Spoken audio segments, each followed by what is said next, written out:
Algunos afirman que en el Antiguo Testamento la salvación era simplemente por obras, por las cosas buenas que hacías, por guardar la ley, y que en el Nuevo Testamento el Señor Jesús vino a hacer un nuevo pacto y el apóstol Pablo predica la justificación por la fe, la salvación por la gracia.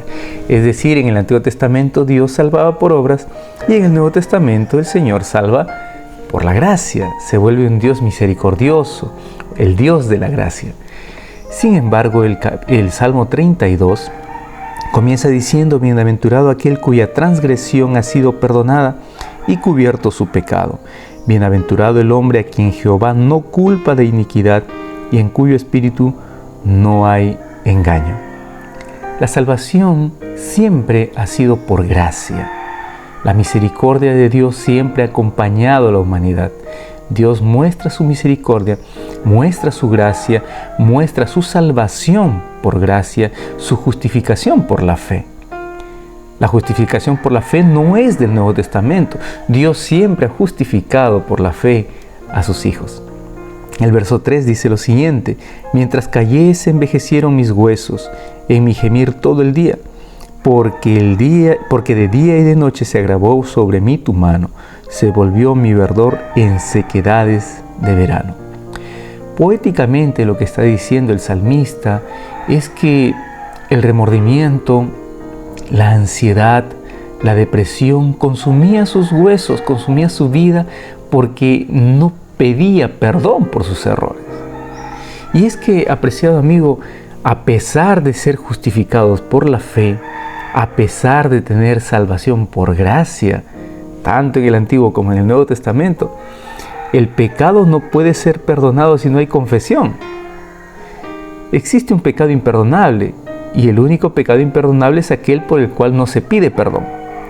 A eso el Señor Jesús lo llama blasfemia contra el Espíritu Santo, porque el Espíritu Santo es aquel que convence de pecado, de justicia y de juicio. Y si hacemos caso omiso al Espíritu Santo, no escuchamos su voz, aquel que me dice: estás equivocado, estás andando por un terreno malo, estás en pecado, y no hacemos caso a la voz del Espíritu Santo, estamos blasfemando contra Él. El único pecado imperdonable es aquel por el que no pedimos perdón. El salmista lo declara muy bien, dice: mi pecado te declaré y no encubrí mi iniquidad. Dije: confesaré mis rebeliones a Jehová, y tú perdonaste la maldad de mi pecado. Solamente la confesión sincera puede hacer que el pecado desaparezca y sea perdonado. Entonces viene la justicia imputada de parte de Dios. Aquella justicia que te cubre y desaparece tu maldad, desaparece tu pecado. Desaparece mi pecado por mi confesión sincera. Cuando no confesamos nuestras faltas, algo invade nuestro corazón y de repente estás siendo consumido por una depresión que el remordimiento ha traído hasta tu vida. Remordimiento por algún error, alguna equivocación del pasado. Y Satanás es especialista en recordarte el pasado o los errores del pasado para mantenerte atado a la depresión, a la ansiedad y al remordimiento. Pero ninguna condenación hay para los que están en Cristo Jesús. Y aquellos que están en Cristo Jesús son aquellos que confiesan sus faltas, que confiesan sus errores, sus pecados, y estos les son perdonados. Versículo 6 dice: por esto orará a ti todo santo en el tiempo en que puede ser hallado. Ciertamente en la inundación de muchas aguas no llegará hasta él. Tú eres mi refugio, me guardarás de la angustia, con cánticos de liberación me rodearás. Y ciertamente el perdón y la misericordia de Dios nos rodea de gracia y nos hace sentir dichosos, felices. Si bien es cierto, el dolor también viene por parte de alguna experiencia difícil que atravesamos, pero hay muchas veces en las que la miseria llega a nuestra vida por causa de errores del pasado que todavía no nos perdonamos. Y como nosotros no nos perdonamos, no pedimos perdón también por ellos. Versículo 8: te haré entender y te enseñaré el camino en que debes andar, sobre ti fijaré mis ojos.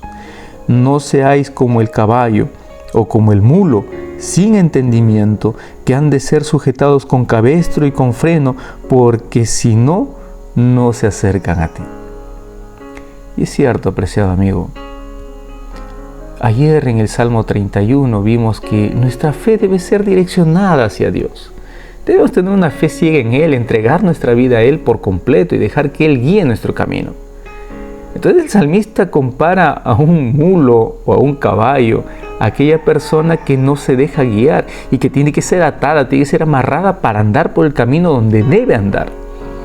Sin embargo, Dios no nos ata, no nos obliga a seguir sus caminos. Somos nosotros los que debemos andar por donde Él quiere que andemos. Y lo más interesante es que yendo por allí seremos felices. Dios no es un Dios tirano, como algunos lo pintan. Es un Dios que quiere que sigas el camino que te va a hacer feliz. Versículos finales. Versículo 9 o 10, perdón. Muchos dolores habrá para el impío, mas al que espere en Jehová lo rodeará la misericordia. Alegraos en Jehová y gozaos justos. Cantad con júbilo todos vosotros los rectos de corazón. Y es que aquel que es recto de corazón y es justo, no lo es porque naturalmente soy justo o soy recto. No, sino que ahí viene la justicia imputada de Dios. Él me hace justo, Él me hace recto por su gracia, pero también por la confesión sincera de mis faltas. Y siendo confesadas, ya no hay nada que me pueda condenar. ¿Qué opinas? Que el Señor te bendiga, que tengas un bonito día.